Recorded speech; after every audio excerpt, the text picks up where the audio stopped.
And so the Chilcotin River comes down right there. There were gardens down there and orchards. They used to grow corn down there. So it's kind of a unique microsite.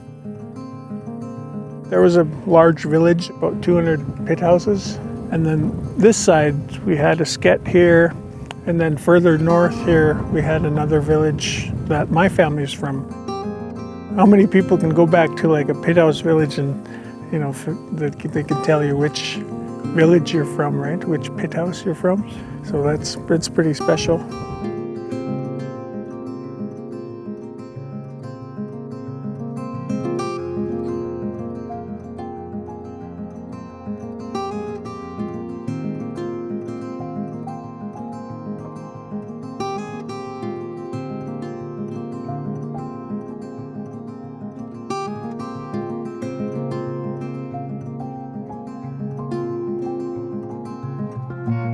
The biggest thing with the Adaptive Management Project is combining traditional knowledge and Western science and having a research component with the trials that we're doing.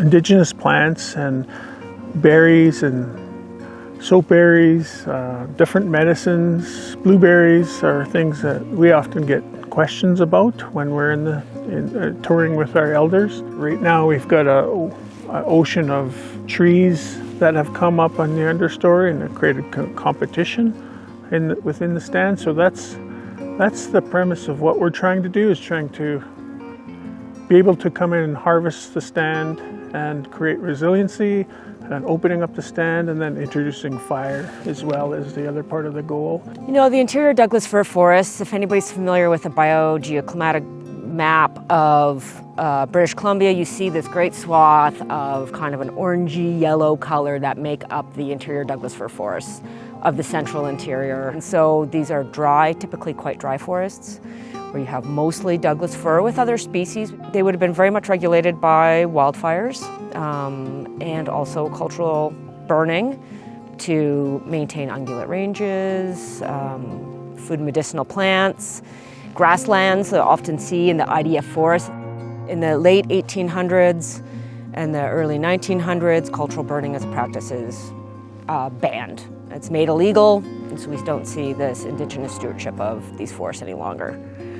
Then, as forestry becomes a big force in the province, you start to see a type of harvesting that we call high grading. And that's just really taking the best and biggest trees in the forest. In this area, that was done a lot, and you still really see the impacts of that when you fly over this area.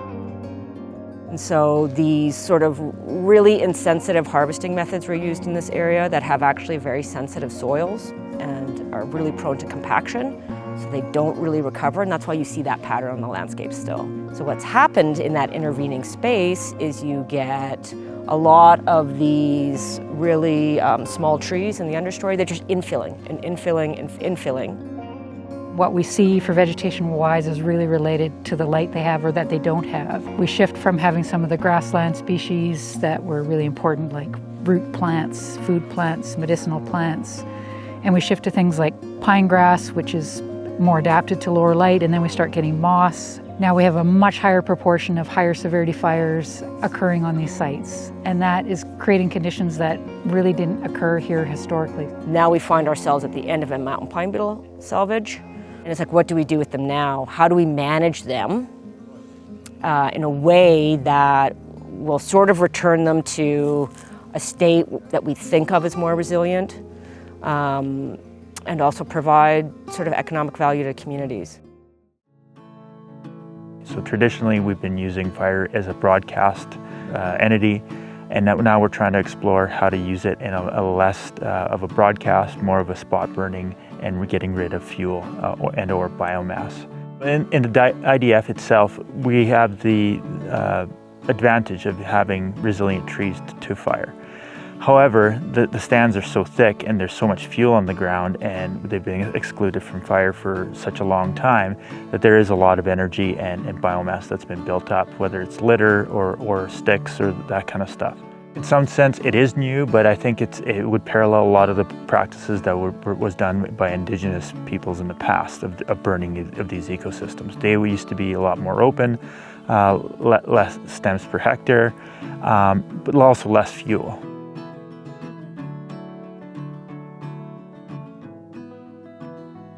So this is CP37 Block 1.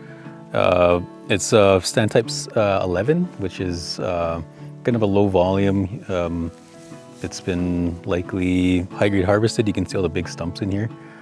And we kind of picked this area for like a study site because this is what a lot of what Alkali's tenures are left with. I find when I tour people of these areas, like especially people from industry, they always ask me like, what are you doing in here?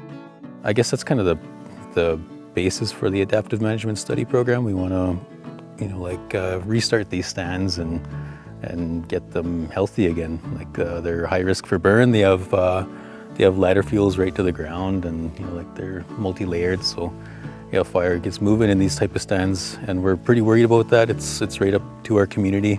Like these stand type 11s, we usually, it's like 60 to 100 cubes a meter. And then versus a stand type 17, it'll be, like 100 right up to 250 cubes a meter, even higher. I guess the goal, the end goal for treating stand type 11s is to get them to build up that old growth attributes and have them become stand type 17s and, in later years. But yeah, it's going to take time and work like this to see if we can create those stands again and have them on the land again. We always have elders in the community that come into the ARM office and they ask us questions, like how come we don't see berries in certain areas that they used to be, certain medicines that used to be there that aren't there anymore. A lot of them have asked how come they can't ride a horse everywhere too. They used to be able to ride a horse from the reserve like really far everywhere, and it's just, you wouldn't be able to do that here. You wouldn't be able to gallop a horse through here without losing an eye. So in this, where we're standing now, would this be a small clump, a big clump, or a big opening, a small opening, or kind of in between? I'm visualizing the way these prescriptions would look as you look through the forest. I guess that's why we're here today. Like we would like to discuss to see what everybody's view on what clump size is and what in your eyes would make this stand look the best, I guess, to increase old growth attributes and get the bigger trees growing and decrease competition within the stand. When I started doing layout and stuff for ARM was probably 2015, 2016. This was always kind of in our back of our mind. We need to manage for fire. From that time up till now, we're, fire's almost coming to the forefront of, cutting permits and forest management. This is home, right? I mean, this is where all the different families come from. I'm just drawn to this area because it's home, right? You have this deep connection, deep roots that go for thousands of years. So, whenever I get a chance, it's so nice just to come down and take in, be on the land, and brings back a good feeling.